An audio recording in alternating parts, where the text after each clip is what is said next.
if everyone sees the slide presentation, and then I'll get started. Okay, so thank you again, and welcome to this edition of Salesforce Security Office Hours. And we have our special guest, Tom Bassett, joining us. It's going to be talking about how Salesforce is strengthening the connected app security to combat social engineering attacks in Salesforce.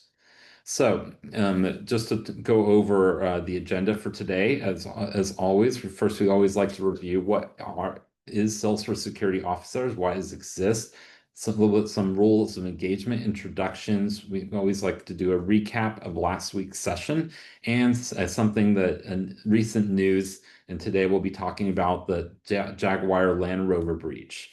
And then after that, Tom will jump in, where Tom will take over the floor and be talking about the connected apps. And then we'll open up for some Q&A. All right, great. So what is Salesforce Security Office Hours? So again, Salesforce Security Office Hours was created in response to the troubling reality that the data breaches in Salesforce are increasing, not declining. And too many organizations are losing their sensitive customer information, impacting people like you and me, to attacks that could have been prevented if they had taken action proactively instead of reactively. Each session, we're looking at real world breaches and sharing Salesforce-specific security best practices presented by security experts, and providing you with this. The most important part is actionable steps that you can take to strengthen your data security, and so you can reduce the risk of breaches in your own environments. So the rules of engagement are simple.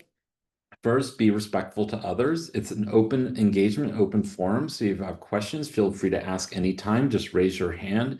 If nobody's talking, feel free to even speak up. Take notes and walk away with something actionable. I think that's the most important thing. And the reason why we're doing this is make sure that what you can take something away today that's actionable, especially with this session. I think most importantly, there's going to be a lot of stuff that I think you can take away and use already in your environments today, especially with the changes Salesforce is making. So who am I? My name is Matt Meyers. I am the CEO and co-founder of EzProtect and a Salesforce certified technical architect with over 18 years experience in the Salesforce ecosystem. I'm also the author of the best-selling book, Securing Salesforce Digital Experiences, about a customer of mine who had a data breach in Salesforce and what I learned from it. I'm sharing a link later if you're interested in getting a copy of that. My mission in life is really to help educate people what you should be doing to keep your data safe in Salesforce. Tom, I'll let you go ahead and introduce yourself, and then we can continue with the next slide. Sure, thanks. Yeah, I'm Tom Bassett from the UK, currently in London. I've been in the Salesforce ecosystem for over 7 years now, and I work as a senior solutions architect for Vera Solutions. I am a newly minted Salesforce MVP in the class of 2025. I have lots of different certifications, and I'm very involved in the community and have spoken about some of these topics before. So looking forward to getting stuck in and sharing some of my tips with you all. Awesome. And thank you so much again for joining. I know it's a little bit later there, like 5 p.m. So I really appreciate you taking the time, and I'm really excited to have you on the call. And then I know, Paul, you raised your hand, but I'll get to that 1 minute. So also, I just want to let everyone know, so EzProtect, our company EzProtect sponsors the Social Security Office Hours.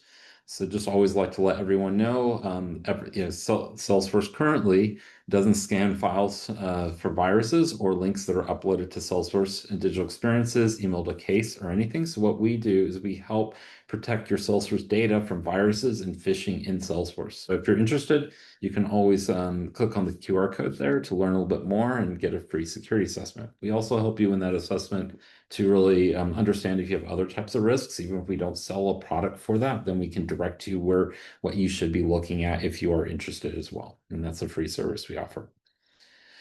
All right, so recap from last week. So last week we were talking this similar topic as well, but we were talking about how Salesforce is going to be blocking uninstalled connected apps by default, and that you need to really start to audit your org immediately. And I think Tom might be going more in depth to that a little bit right now. We also talked a little bit about how when security audits are done of the orgs, it's found that most of the orgs, if not all, typically are using a system administrator with full admin access, which is a massive security risk.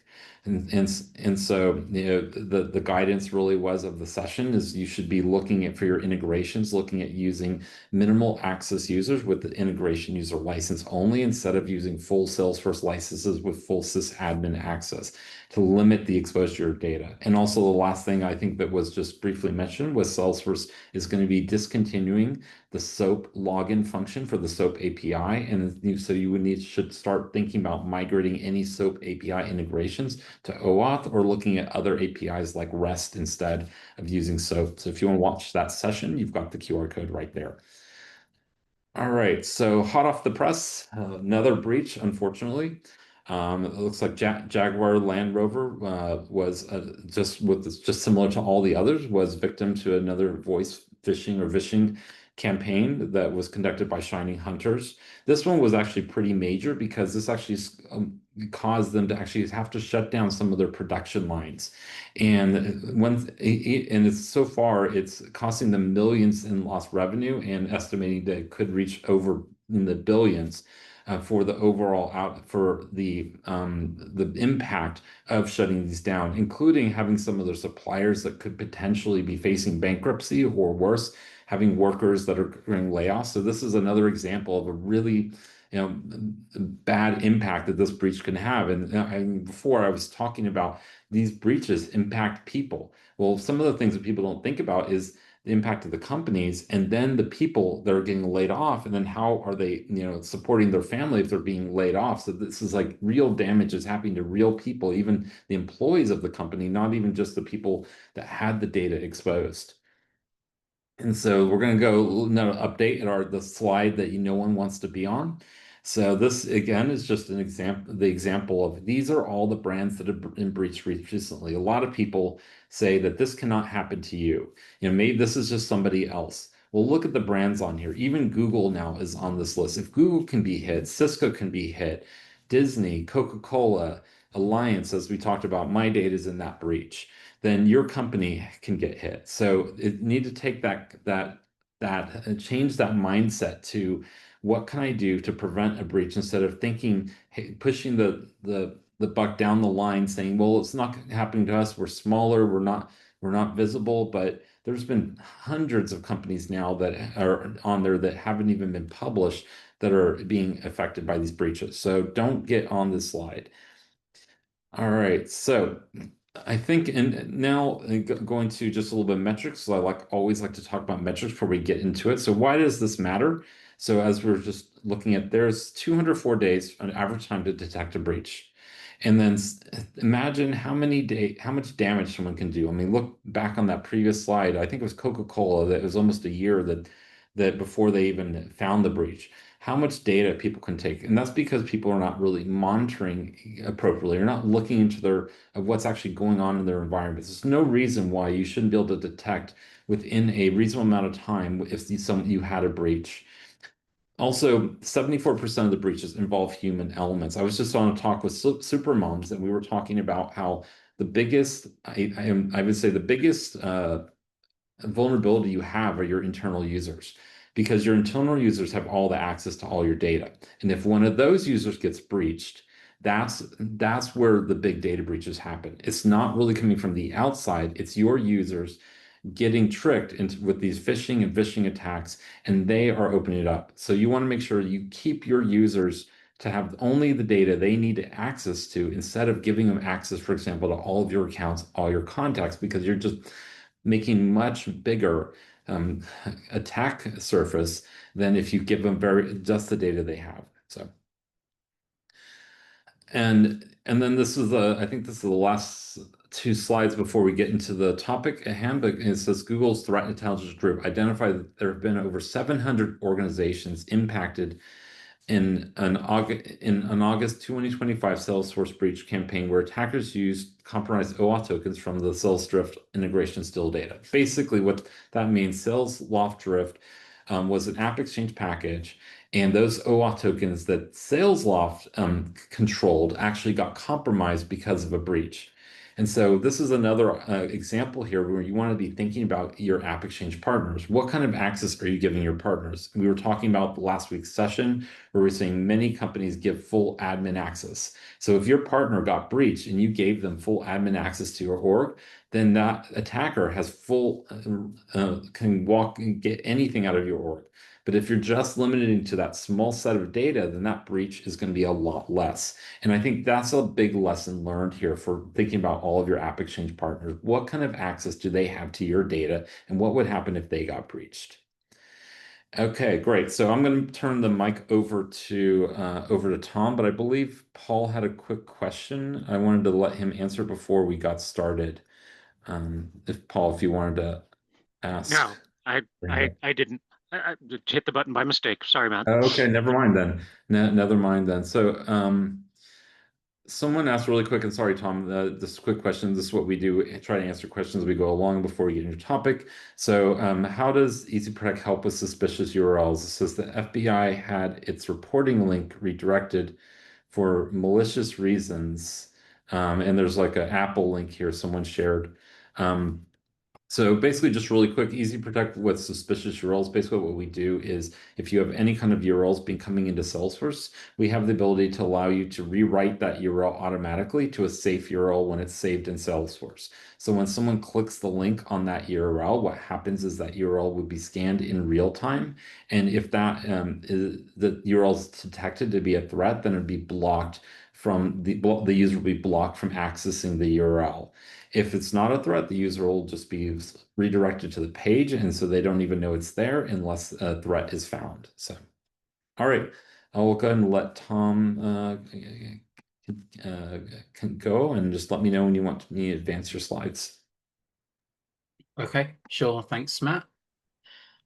Okay, so yeah, initially we're just going to set the scene by talking about kind of what happened, and then we will later go on to explore Salesforce's response and some kind of hints and tips to help you secure your own Salesforce instances. So to kind of reflect on what happened with connected apps, hackers used social engineering tactics. So that is meaning involving a human somewhere along the way, combined with exploiting a authentication method within Salesforce, which ultimately just needs a hacker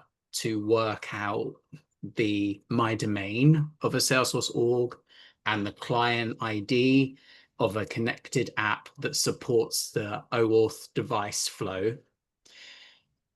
So those two things together, that kind of vulnerability, which was built into some of the Salesforce provided apps, ultimately combined with the human element of a hacker giving somebody a code and then that code being used to grant access to a Salesforce org, helps to kind of illustrate how easy it is for, or it was for these systems to be targeted in that way. And another thing to bear in mind, connected apps are used quite often when connecting to a third-party tool or system. So this might be something on the App Exchange, it could be Trailhead, it could be Data Loader. There are a whole bunch of use cases for connected apps. And until this point, or until Salesforce made changes recently, anybody with API-enabled access could connect to a connected app and ultimately give that connected app access to the Salesforce APIs, which is kind of how or where data in this case was compromised.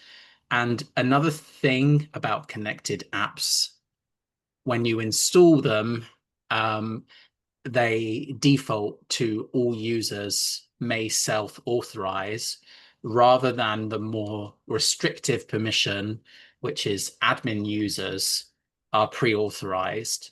So ultimately, by default, I guess the challenge here from a Salesforce point of view is like this security posture was open deliberately to allow users to connect their systems to Salesforce. So some of these things Salesforce have now gone on to address. As I've kind of hinted at already, Data Loader and Salesforce CLI are examples of Salesforce connected apps which use a client ID, which is global. So that client ID is the same across every Salesforce org. And thanks to Scott Covert, who put together a really helpful video on LinkedIn that educated me a little bit about this. That ID is actually exposed in a URL within Salesforce. So it's quite easy to find it if you know where to look. And ultimately, that ID was used to generate a security code, which was then given to a user that had access to Salesforce. They entered the security code, basically got back from Salesforce an access token, which the hacker then obtained. And then the hacker was then able to kind of freely roam your Salesforce org and have access to your data. And that's why Salesforce have since made changes, and particularly changes to the apps that do or do not support the device flow, because the only thing that you need to gain access with the device flow is the client ID and the my domain. So that's why it was so easy for hackers employing social engineering tactics to kind of get in to a Salesforce org. And as a little bit of a side note to all of the connected app stuff, as Matt has already spoken about, OAuth tokens used by SalesLoft Drift were also exploited to gain unauthorized access to Salesforce. But my understanding of that particular attack is it wasn't just Salesforce that was impacted. I think Google Workspace and some other external systems were compromised in the same way as well. It sounds like the OAuth tokens themselves were hackers got access to those tokens, which in turn gives you a key to the system related to that token.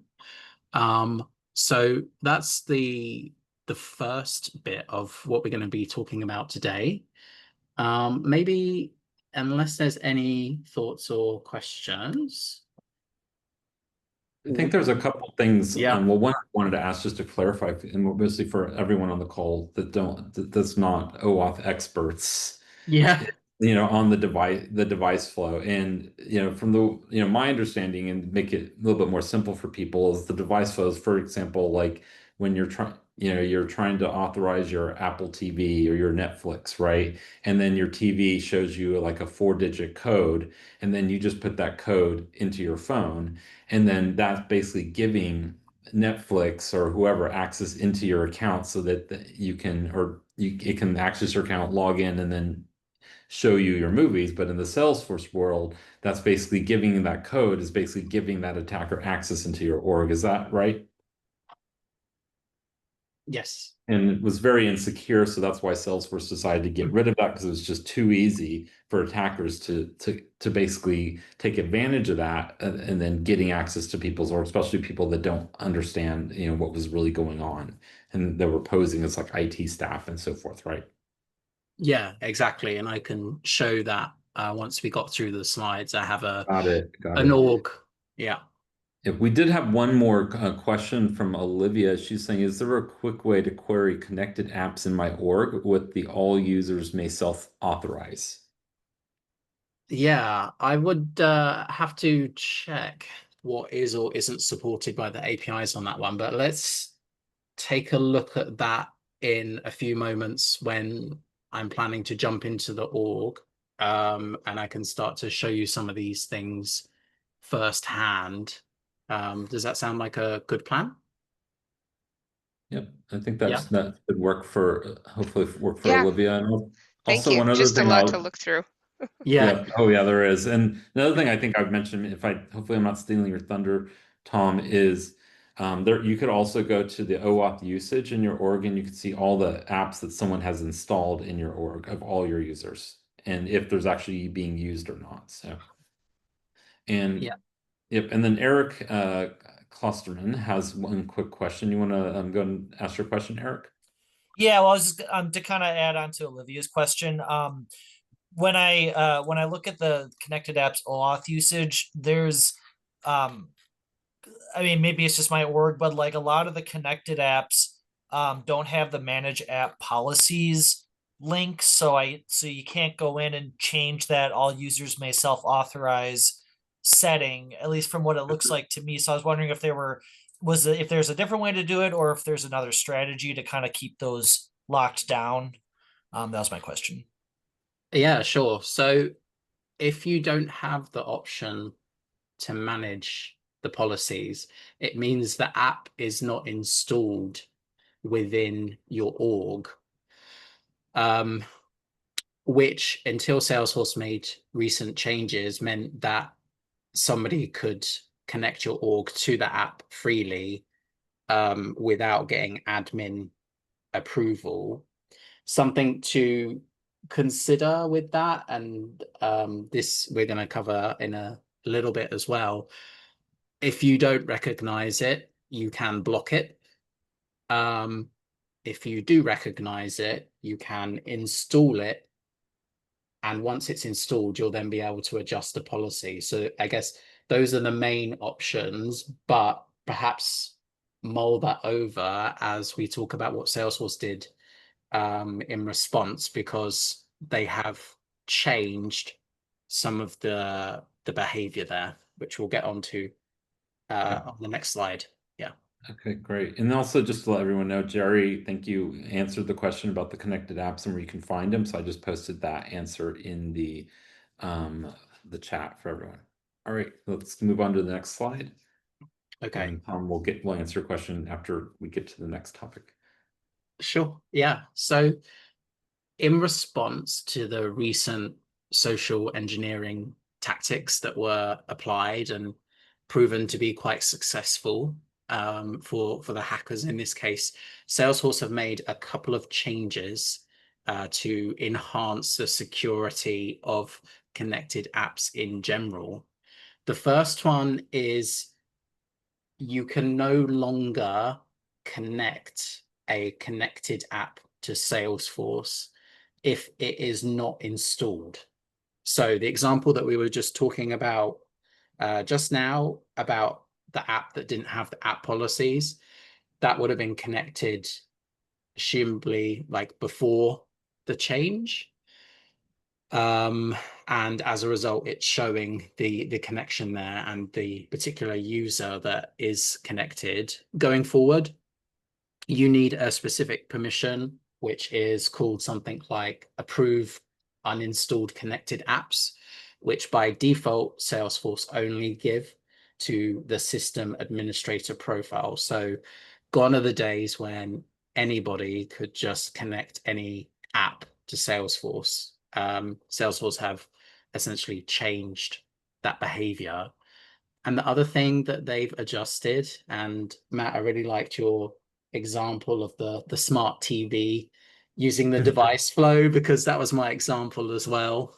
And the device flow has now been removed from the data loader connected app, and also the Salesforce CLI connected app, because those apps ultimately within every org had the same client ID, which when coupled with the My Domain, which is relatively easy to work out.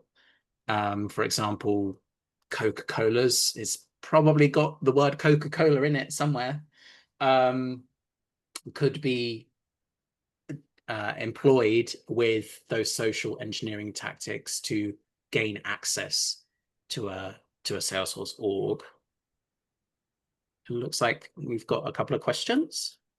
Yep. Feel free to go ahead and answer them, and I'll knock them off afterwards. And also, Tom Ellis raised his hand first, so maybe Tom, if you want to ask your question. Sure. Yeah, it was just related to the installed or uninstalled connected apps. Basically, I'm having lots of fun hardening all the connected apps, going through them, discovering what apps were actually connected without my knowledge, what users we still have on the systems, even though they're dropped out of Salesforce, deactivated users, they've still got a connected app usage available.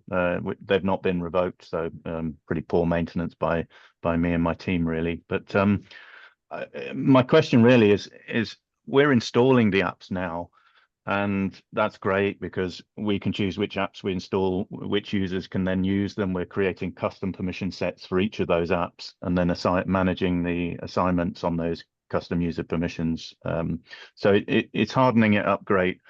But once we've installed an app, the default again is all users must may self-authorize. So we're effectively no safer than we were before. We've just, by installing it, we've weakened the security straight away again. Is it now going to be default practice to install the app and change the setting to admins pre-authorize users, or is that the advice that we do that now, or are we going to suffer this sort of, oh, we've installed the app so we're a bit more secure feeling, but actually we've just weakened it again because the default settings all users may self-authorize? Yeah, I totally get that. Unfortunately, without installing the app, you have no control over its policies or what users are allowed to access it. So the only way that you can control it is to install the app, to adjust the policy so only admin users are pre-authorized, and then assign access via dedicated permission sets, because permission sets are the future of user access in Salesforce, and profiles should be used sparingly. The other part of this kind of debate and conversation is around external client apps, which I've written a piece on for Salesforce Ben, which actually compared connected apps to external client apps, and I think we're almost at parity there. External client apps are the next generation of connected apps and have a more secure posture by default. So what I'm hoping this will do to the ecosystem, but it's ultimately kind of outside of my control, is force or encourage a whole bunch of ISV or App Exchange partners to move their solutions to kind of external client apps first. Because basically with external client apps, you get more control over the access. And as I say, it's kind of a more secure by default, which is the marketing tagline that Salesforce are like employing here. So appreciate it's not a great answer. Like, you have to install the app to control access to it.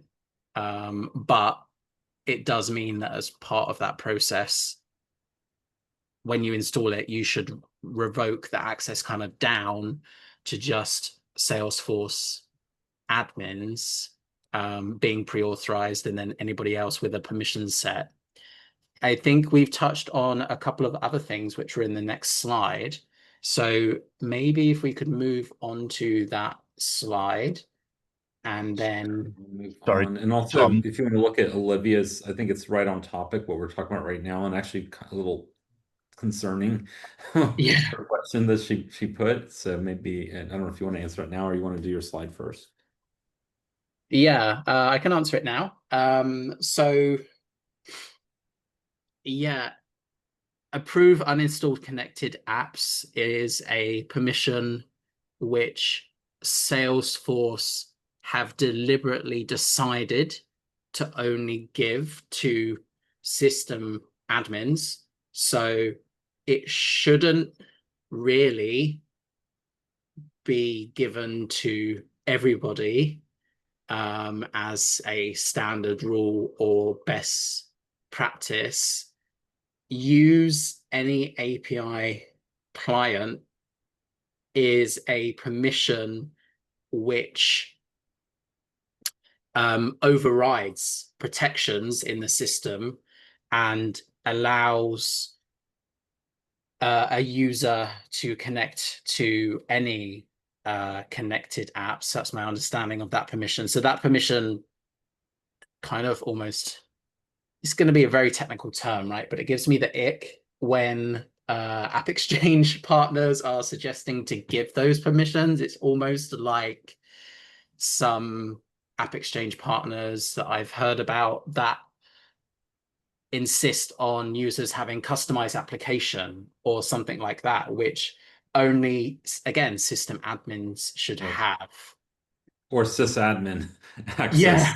to Salesforce. So, I mean, I think there's certain things like some of these permissions, obviously, would, like you said, would be an admin only. I mean, I think there's certain ones that might be okay if you have a dedicated integration user and then you're approving that integration user for that app. I think that's okay. But then just opening the floodgates with all these permissions, I think it's kind of the App Exchange vendor just being lazy and not really trying to figure out what's the right way to do it and just trying to find a quick way around it, which I would raise some red flags with them asking you to do that personally. Yeah, exactly. I agree. Ultimately, this impacts anything that uses a connected app to connect to Salesforce. So if Slack, for example, used a connected app, then this could potentially be impacted. Unfortunately, there are, at the last count, I think 4 different ways to connect Slack to Salesforce. So it depends which way you're using and if that uses connected apps or not. But that is definitely something to ultimately review and considered to consider. The other things that we have on this slide, and I think I'm potentially about to knock off a few questions with what I'm about to say as well, is ultimately, as I kind of alluded to already, Salesforce have introduced some new permissions now. If you have API access control, which before these changes was one of the more secure ways to basically block anything that wasn't authorized, the exact kind of permissions that are granted in your org vary slightly, but if you don't have API access control, then system admins gain the approve uninstalled connected apps permission, which allows them to connect something that isn't already connected to Salesforce. And if you have API access control, you get access to the use any API client permission, which basically overrides security on the individual connected apps, which as a result shouldn't really be given to anybody. And if it was given to somebody, it should only be given for a very limited amount of time. Think of assigning it via a permission set with an expiry date or something like that. So they lose their access after a while. And then the other part of this is Salesforce's advice, ultimately, to review your connected apps, block unrecognized apps, and install the trusted apps. And I really like this advice because it happens to agree with the same advice I produced a couple of weeks before Salesforce came out with their version of it. And I will run you through that kind of process and flow chart in a couple of minutes, because I think that will be particularly helpful to understand the thought process as to whether or not you should allow something. In terms of the Salesloft side of things, Salesforce initially suspended all integrations with that provider. Access has now been reinstated, apart from the Drift app, which remains disabled by Salesforce, who identified unexpected kind of behavior of orgs using that connected app, which is kind of what led to it being blocked in the first place. Great, great. So, The next slide, or do you want to go into a few things? Yeah, let's do next slide. Yeah. Okay, next slide. Okay, so kind of almost repeating a little bit what I've said already, but what can you do to protect your org?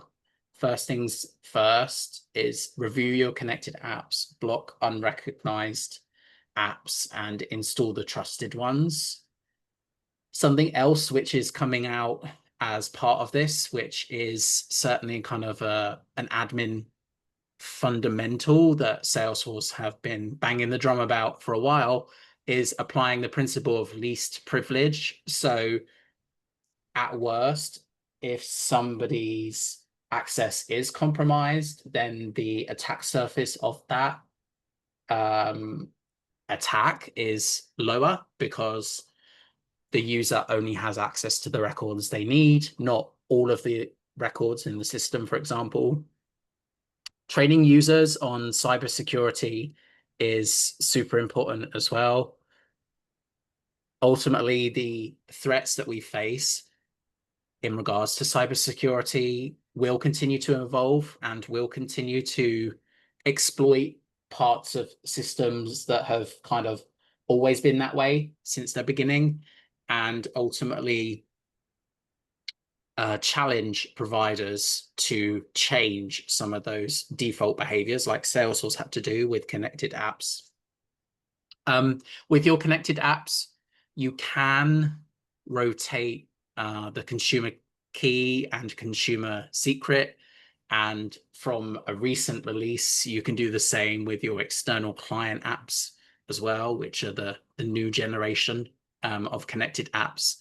And hopefully the majority of you have done this one already, but enforcing MFA, not only to your Salesforce org, but I think to all systems right now, is very common kind of best practice to try to reduce the fact that if a password is compromised, you can get into the system. MFA ultimately requires another factor of authentication, which is something to consider for every system, including Salesforce.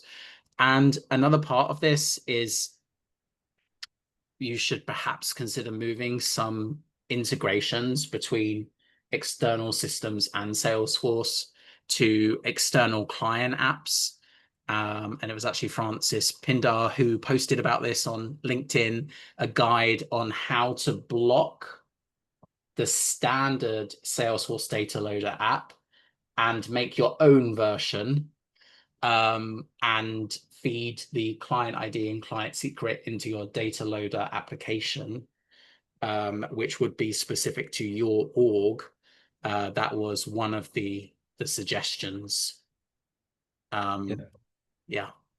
Yeah, I remember seeing that. One thing I was going to also mention about MFA is, there's a lot of different types of MFA. Some are better than others. And in the last talk I just gave earlier today, I was talking about how SMS should be probably your least preferred method for MFA, because I saw a story a while back where someone's someone took control of someone's cell phone because they had their ID. They went in and switched the service to a new phone, and then they used that phone to basically authenticate fraudulent credit card charges.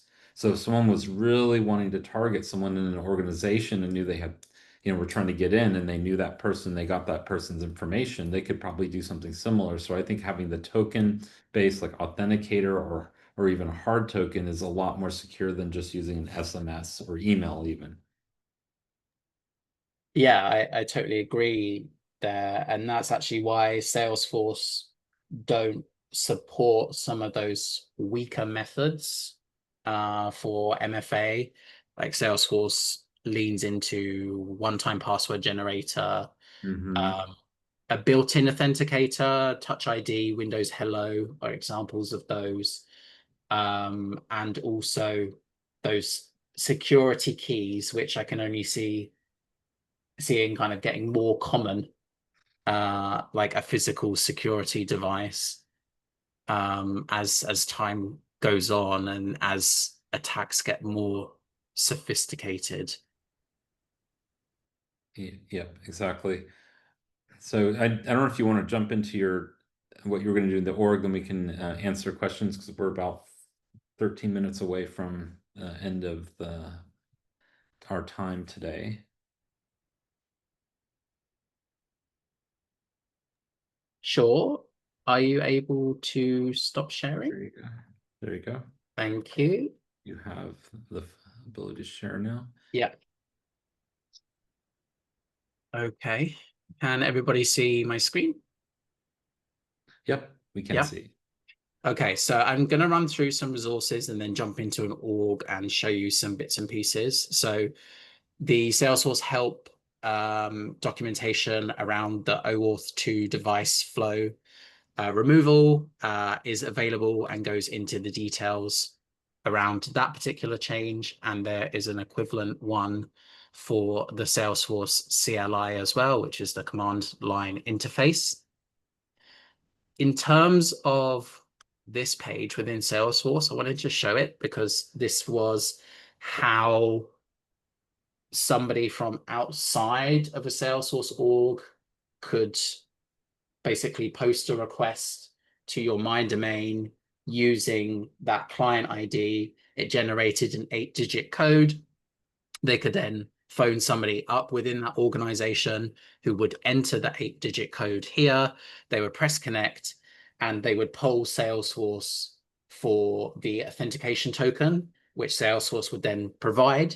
And that is right now the kind of best understanding of how the device or the OAuth device flow was exploited. In this case, you can get to this page in Salesforce by going to /setup/connect, and you can get to it if you are API enabled. That seems to be the only restriction.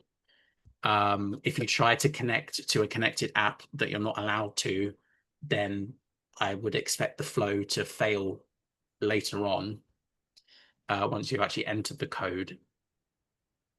The next bit, and we've touched on this a little bit already, this is a list of connected apps. You can see which ones are installed by the fact that you have manage app policies next to those items.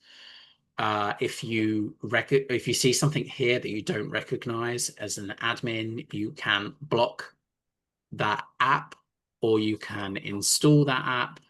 Once you have installed the app, as I say, it defaults to all users may self-authorize. So it's very important that you rein that in and drop it down to admin approved users like I've just done, and then grant access via permission sets. Another part of this is to do with the actual URLs. So again, this is through the power of LinkedIn and the Salesforce community. I learned this tip, but ultimately from connected apps OAuth usage, if you press on user count, you can actually see client ID in the URL of the list of users that are connected. So, you know, again, perhaps gives me the ick that Salesforce does it this way, but that is how they do it, and that's how people worked out.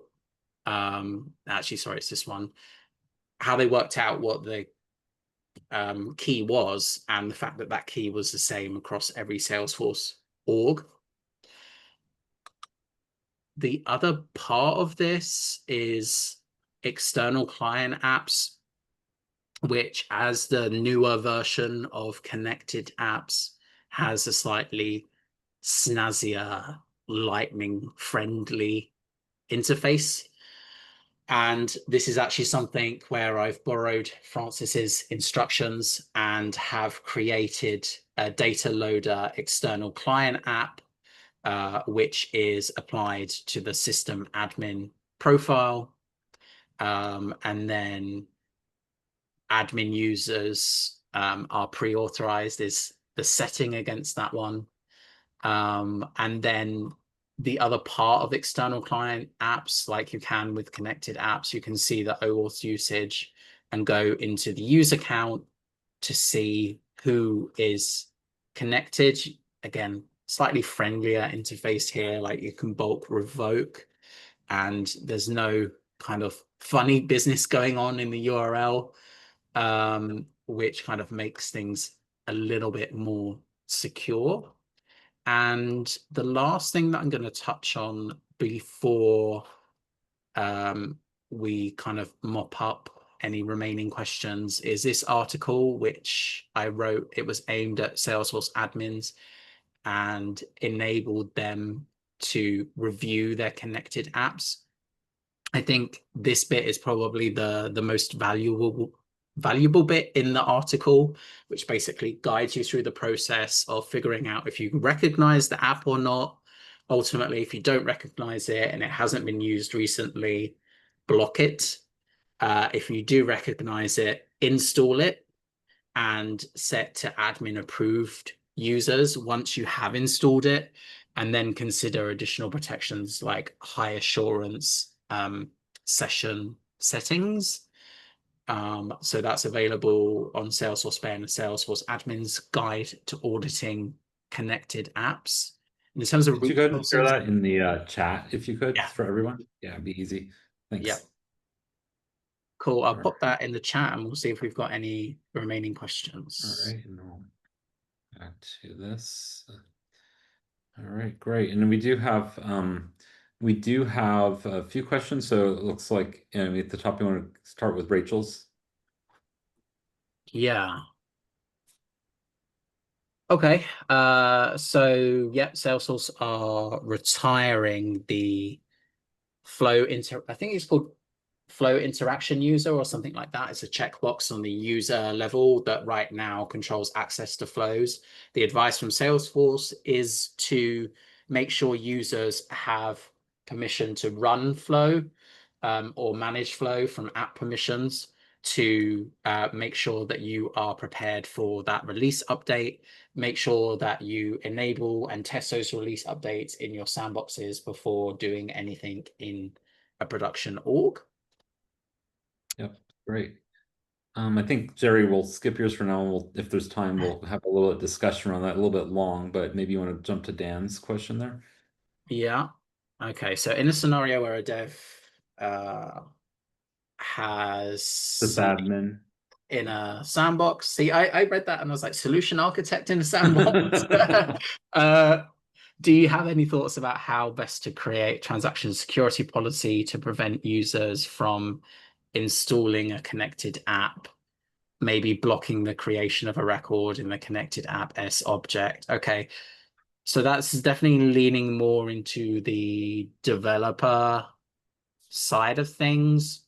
Hopefully, if a dev has access to a sandbox, they have access to a sandbox that doesn't have any realistic or real data in it. Hopefully, it's a developer sandbox and not anything else.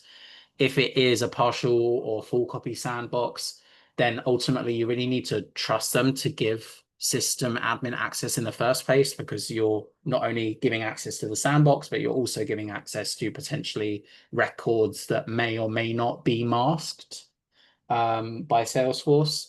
So I think ultimately that's probably the best way to deal with it. I mean, I think another one you could be doing is just baking that into your DevOps pipeline too. So if you're like using Gearset, Pado, you could turn on the change management feature that's tracking the changes, and so then you could get that alert at least that that change has been made in those orgs too. Might be another way that you can do that, Dan. Yeah, I think Salesforce event monitoring might be able to help you there as well. Yep. I think there is an event about connected app usage. Yeah. So, That's actually one thing I think, Matt, I just saw your question. We learned that when doing an investigation for a client. As far as we can tell, the only way to understand usage of a third-party application, like an access event or some other type of record access, is through Shield event monitoring. that's excellent. Thanks, Jesse. It's really helpful. Appreciate it. Okay. All right, let's move on to David. Yeah, so I think once a connected app is installed and it's required for wider usage, yeah, so in terms of granting access to a connected app, something that I would advocate for, and hopefully Salesforce would agree with this as well, is permission sets are the way forward. There isn't necessarily a right or wrong here about whether or not you put that like in the sales team permission set, or add it into a dedicated permission set and pop it into a permission set group. I would potentially lean towards the latter, because then you have a permission set which grants access to a particular connected app, which you can then pop into the necessary permission set groups. Yep. I think last week we were talking about integration users, and I think there was one exception that was recommended, was that if you are having that dedicated integration user, then having just a single permission set is what he was recommending for that integration user, provided you're having unique permissions, and that way it was easier to see all the permissions that that integration user had instead of having multiple ones. And would you agree with that as well? Yeah, in fact, I've done that recently for an integration that I stood up. I gave the integration user a cloned version of the standard Salesforce profile once I stripped out everything from that profile. So it was basically blank, and then created a permission set, which then granted the object and field level access that they needed. Yep.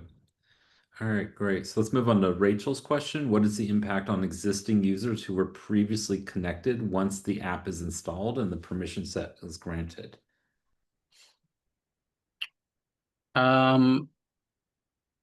So the change that Salesforce have made around connected apps does not apply retrospectively. So if something was connected already before the change, it should remain connected. So if that's the case, there shouldn't really be any user impact. It's just going forward, if somebody comes in and wants to connect Gearset or LinkedIn, then that'll be blocked if it's not already connected and they don't have the approve uninstalled connected apps permission. Yep. And then Dan's last question is, what is the result of your pull versus shield usage? I don't understand that exactly. I don't know if you do. There was a poll in the Zoom in this call. Oh, what was the result of the poll? Oh, got it. Yeah, I mean, that's great. Thank you for, yeah, the result is actually about, we had 38% of the people that responded, there was 16 of 21 responded, said they did use Shield, 63% not. And I think that's probably pretty standard because I know Shield is not a cheap product, even though it's quite effective. And then, yeah, and then so, Eric, you want to go and ask your question really quick? Oh, I was gonna say if we were kind of talking about Shield, I don't want to open like another wormhole discussion here, but we have Salesforce Shield, but it seems like we almost have too much data that for it to be able to encrypt. But I don't know if there's a way that I could follow up on that. But we actually have had some trouble with being able to rotate our Shield key because it's almost like literally too much data or something for it to do it all in one go. So I don't know if maybe it could be a future topic or something like that to talk about that. Yeah, it'd be interesting. I've not heard about that actually. That's a new one for me. Interesting. So great. And then yeah.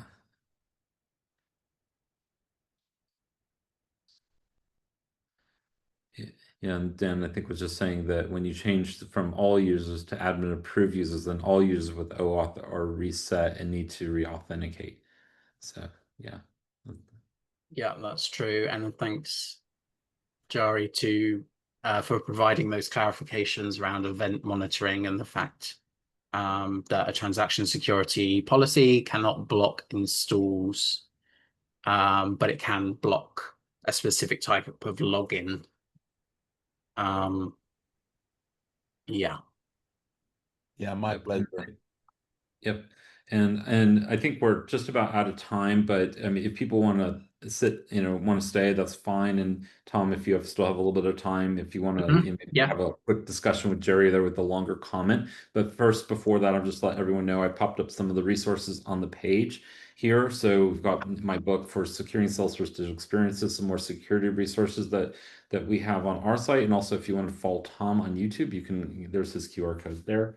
So Tom, feel free if you want to, you and Jerry want to have a quick talk about his longer comment there. I think it would be useful for other people as well.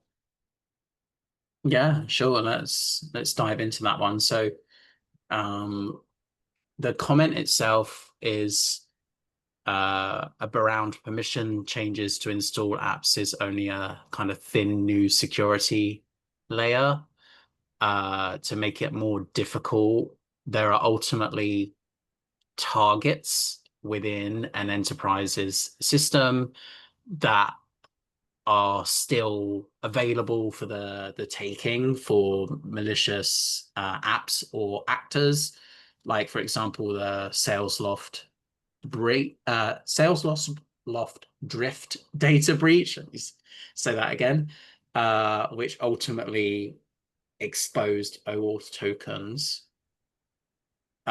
So I think this kind of leans into a couple of different things, like only something that's being actively used and is trusted and is kind of critical to the business should really be connected to Salesforce. If it was used by somebody in accounting 5 years ago and has remained connected ever since and hasn't been used for a number of years, then it's probably something that shouldn't be connected to Salesforce anymore. You should apply the principle of least privilege so that users only have access to what they need. And you could or should employ kind of monitoring solutions as well to ultimately monitor every app and every user for what they do. And review the logs or set up things to kind of track unusual behavior. Minimizing permissions for connected apps is definitely something that I can get behind. Using a dedicated integration user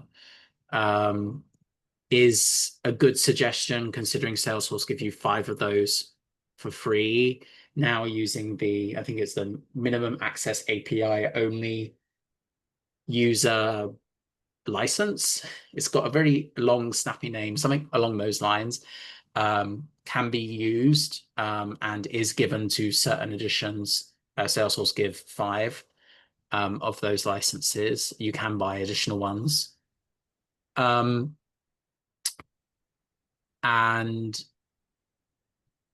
I guess the last bit is about separate admin work access from user access for non-human use. There's a lot of work for admins, but there's solutions out there to automate this work. I don't know, Jerry, if you're maybe able to jump off of mute and clarify what you mean by that last point.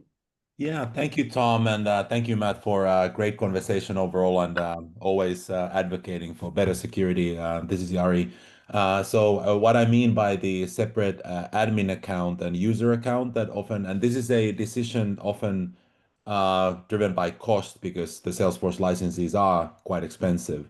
But like the best practice would be that you have a separate admin account for admin activities. You have a particular activities in Salesforce that are admin like, you're modifying metadata, you're doing any kind of configuration changes. My call out to Salesforce is to rethink how admin licenses are provided to customers, to ensure that then you are not connecting as Tom Bassett to Salesforce as a user and as an admin through the same account. We should have Tom admin Bassett and Tom Bassett the user account separate. So that's kind of like one point where I think we can then separate usage and the daily activities we do. Yes, it's an inconvenience for us to have a separate password, separate login, but like in order to avoid these kinds of bigger issues down the line, I think this is the only direction with the resources we have in disposal today, is to actually start rethinking how we connect to Salesforce as admins or architects and use it to minimize, and have different password policies all in all. And and then of course I think the monitoring aspect of the point was to really kind of consider to understanding the capability of what a particular user account can do and what it actually does. And there's a lot of Salesforce logs that can provide this. And due to the fact that it is really difficult to monitor, like Salesloft Drift, is a marketing tool used by thousands of customers. If that tool solution, marketing automation, has a security vulnerability, how are you going to know? Well, you can monitor what this tool does, and you can try to minimize those permissions for those third-party tools to ensure that, like, if they have a security problem, you can minimize your impact to a possible data breach. And unfortunately, my view is that this is more of a question of when than if.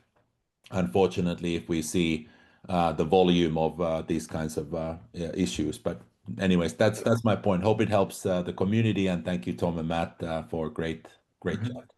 Yeah, for sure. And I want to just echo, and I think that's great points you brought up.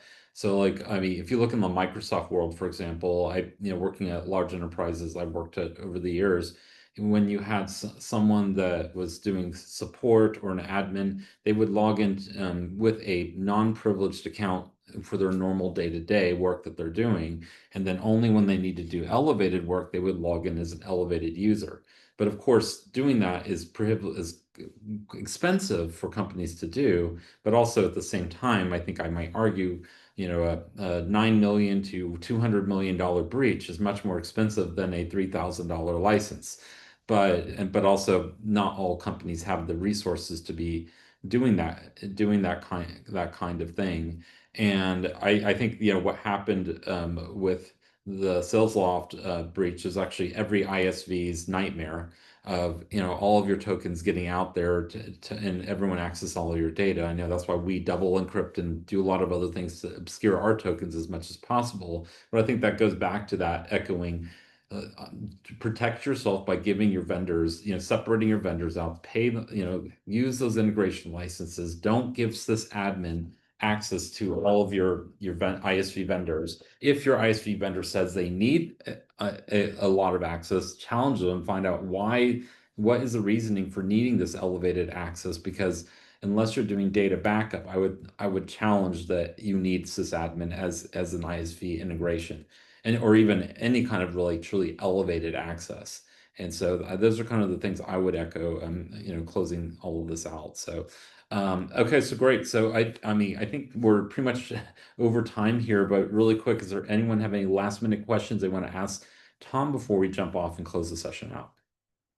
Maybe I'll just take a quick opportunity to answer the question that's just come in to the Q&A about the integration licenses. I have heard of this before. There are certain objects that users with those licenses cannot access in Salesforce. So your hand might be forced, and you might be ultimately faced with having to use a Salesforce license instead for those integration use cases. I think there are some backup tools out there that require Salesforce licenses rather than integration one. Yeah, I think that should not be the norm, though. So, exactly. And I think that goes back to that question of, okay, for this one integration, you have to do that, and that just bake that into your cost. But then all your others, you still should be able to separate it out. I don't think still that's a reason that you should be combining those licenses together, because you're setting yourself up for a much more costly breach, as we've been seeing. And again, a $9 million to $200 million breach is a lot more expensive than a $3,000 license. Yeah, and the reputation damage that it does as well. Hard to put Exactly. value on that. Yeah. Exactly. And if you guys really want to see what a breach costs, go to our website, EzProtect.io. Under resources, there's a calculator, and you can actually see for your industry, for your company specifically, what type of costs you would be looking at if you had some kind of breach. So, but anyway, well, thank you so much again, Tom. I really appreciate the time. Thank you for staying late. Everyone else, thank you again for attending this week's office hours and staying over. This was a really great and engaging session. I hope you learned something. I hope you have stuff that you can take away, and look forward to seeing you again in our next office hours.